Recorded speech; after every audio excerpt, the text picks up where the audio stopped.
How to fix Snapchat hacked account. So for this, you have to open a browser that you prefer. In the search bar, you have to search for Snapchat support, so go ahead and do that. Tap on the first suggestion, that is Snapchat support.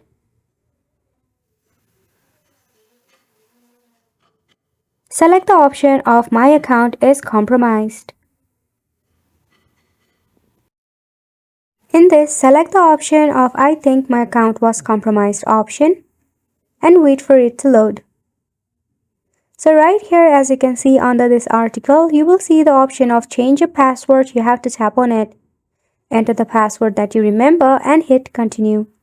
Enter your current password.